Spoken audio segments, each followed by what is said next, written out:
I was going on stage in Philly, and someone said, Candace Owens shared one of your jokes on her show.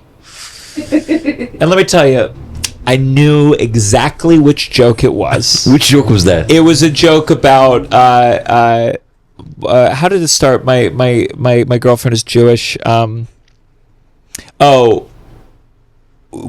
got to a beach. It was hot, and she was like, I was talking about how I like Passover, and I was like, how do Jews go from crossing the desert to being known as like this, like kind of frail or whatever? And then I went to the beach with my girlfriend. She was like, oh, it's like a desert out here. And I was like, oh, Jews have been exaggerating the whole time.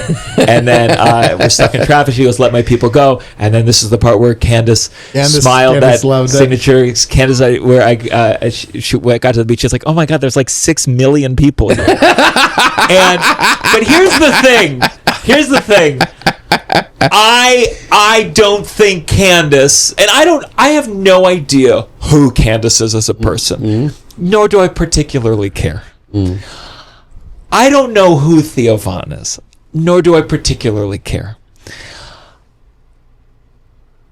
I think some of these people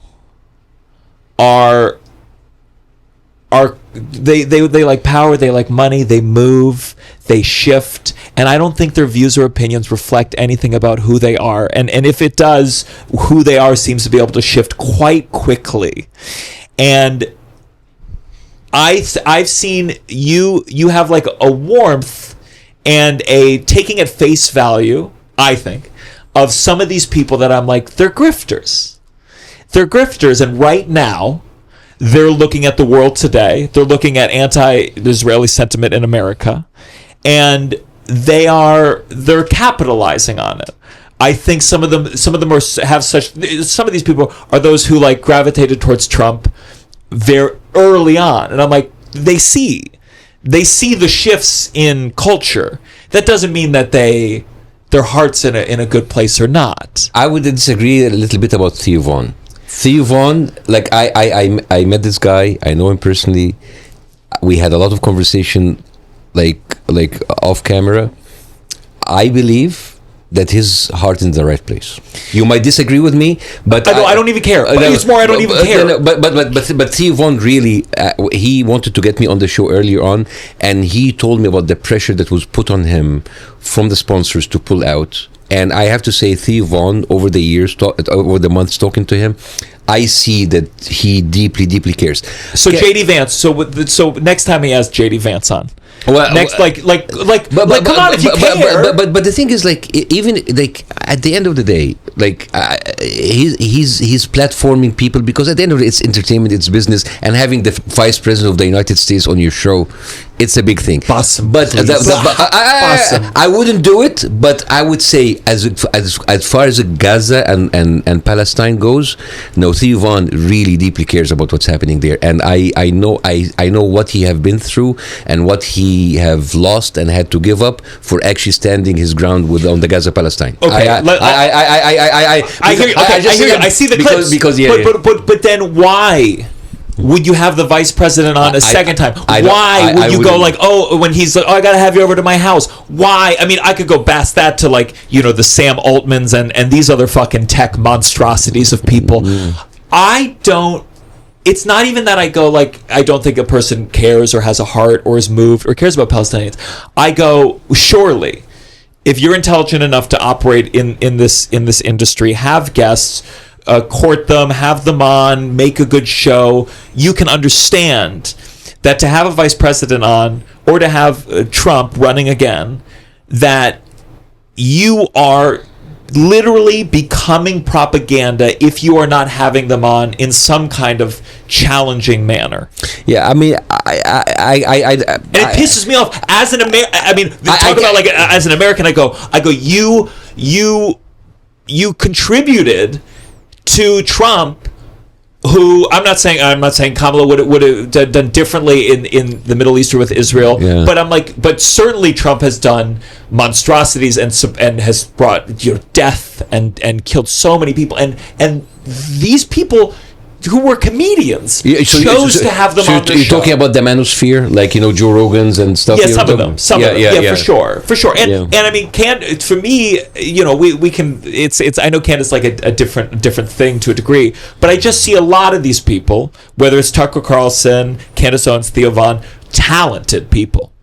I'll recognize game. They are very good at, and like we can talk a lot about Piers Morgan, but he is very good at what he does. He's great. I still watch the clips. I hate the fucking guy. I still watch these fucking debates. That guy, but okay, here's how I will look this way. I mean, I would not push back on whatever, like, I think these are good points. But I think now I'm started to separate the people from the platform. I would say use the platform as much as you can to push your message, even if you don't like the person on the platform, because that's the only way. These are just like megaphones, and that accentuates your voice to reach people that they might not reach. Because you can, like, imagine, like, okay, if you got an offer to be on any of those podcasts that you don't like, what you have very strong opinions at, would you take it? Candace, no. Theo, it's never going to happen. I think I would yell about it the whole time, but probably no. I don't think so. Piers Morgan would be the. I'm not as deft arguing as you are. I just get mad and start calling people cunts, and backfires. But wouldn't you? Okay, let me push back on this. I'm a comedian, so I know I don't think I would participate in those, because I want to be able to call bullshit where I see it, and I'm not looking to have like a heated argument on these people in the area.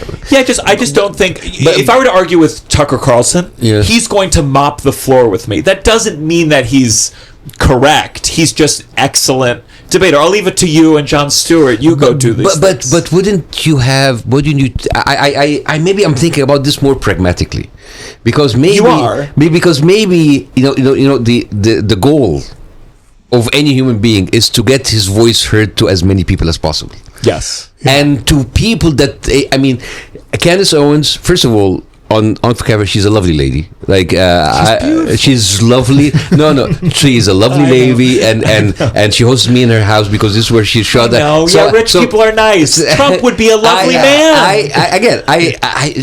Dinner with Trump outside of context and everything would be a phenomenal. I'll be honest. I'd love to do it. I'm an Arab, and I cannot talk negatively about someone who invites me on the White House. So I have this. I understand. So I have, after I went on Candace Owens, there's a lot of people who didn't know who I am, who started following me and text me. It's like I'm actually now I can see what you said, because there's a lot of things that in Candace that you said, like, it was surprising to me, but now I can see. So for me, yes, you might not agree 100% because you will never agree with 100% with other people. Yeah. But it's not even agree, possible. It's not even agree. It's I think she's a grifter. I think she's a grifter. And because I wanted to make sure I got all these are some recent Candace Owens thing. Okay, I got it right here. In July 2021, Owens announced the launch of a device called the Freedom Phone, which sold for $500. It turns out it was a Chinese smartphone available for $120. February 2025, she announced working on a media series titled Harvey Speaks on Harvey Weinstein. She says she's been in contact with him by phone and that he was wrongfully convicted of rape and sexual assault.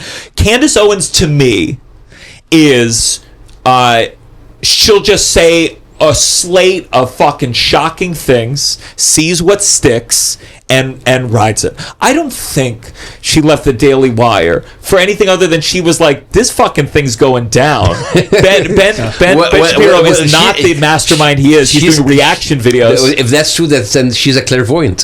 She saw it happening ahead of time, because nobody saw it, I have to say. Nobody saw like the downfall of Ben Shapiro like that. Yeah, but that's what I'm saying. Marjorie Taylor Greene is not some voice for Palestinians. She's a rat on a ship who like saw where the winds were shifting and was losing power. But you know what? We come from completely different positions. Yeah. You're an American. You've been here, and you see that. And I am someone who comes from a part of the world where none of the voices of these people were ever heard. And you know what? I'm not gonna kind of like poke, like, like attacks on those people. as long as they help me magnify that voice. Yeah. I mean, you can call them a grifter, you can call them whatever, but that for me, I see that I'm a one issue person. Which magnified, and you know what? If it's done by people you call grifters, so be it. Yeah, I guess sometimes it feels like it cancels itself out because I don't have that privilege. Because if you're Theo Von, and I've seen the videos of him talking about it, and you are, it is moving. It seems and genuine. You've seen him act, so you know it's but real. It seems genuine, and it seems like. But then I do think from what we're having a hard time is then seeing him then have JD Vance on again, and so you're like, so this just cancels itself out because you're trying to get the best of both worlds. For me, it doesn't, because that a few million views that happened while talking about Palestine was not even an option for me to have. Mm-hmm. Okay. Do you ever wonder about the coalition that's being built? Because in my mind, maybe you see the opportunity, but I go like, the thing about a grifter is they will turn on you. They will turn on a cause the moment it suits them. So in a way, yeah, Candace helping you. You're helping Candace. People love you. You have a huge audience. And so they're tuning into Candace, and then suddenly they like Candace, and then Candace is doing, the Charlie Kirk was a time traveler series, and it's somehow. You know what? For me, I'm in a position now. The house is burning, and whoever can help me with a bucket, I don't care about what they do outside of that. Seriously, now after the house, like that, after we put on because I'm my issue is we are being occupied by a foreign government, and if these people would say anything in order to expose that, I really don't care what you do with your spare time. I'm in that position. Is there any resentment of the people who helped Trump get real? Like, I'm not. I was like, as opposed to you, I stopped having this severe reaction of Trump versus Biden or Kamala, because I think they're all the same. Well, no. Well, so, I'm with you there, but Trump is bad. He's very bad. But like when I got my citizenship in 2019, I was so excited to vote in the general elections and in the primary and secondary election. But now I see there's no point. I just this whole thing about Trump versus Kamala, Republicans versus Democrats, is for me, it's like this is all a distraction. It's a game. Yeah. And because if you end up sucking Israel's dick at the end, it doesn't matter anymore for me. It's just like someone just sucked Israel's dick more politely than the other, but they do. Biden did nothing to stop the genocide, did nothing to withhold weapons. Trump saying it but like out loud in your face, but it's the same result. And I just stopped caring about this. Oh, it's Trump is worse. Well, they're all worse. I lost any hope on any trust in the Democratic Party, and I think the whole system is corrupt. So it's maybe my reaction to, oh my God, they helped Trump get elected. I don't care. Yeah.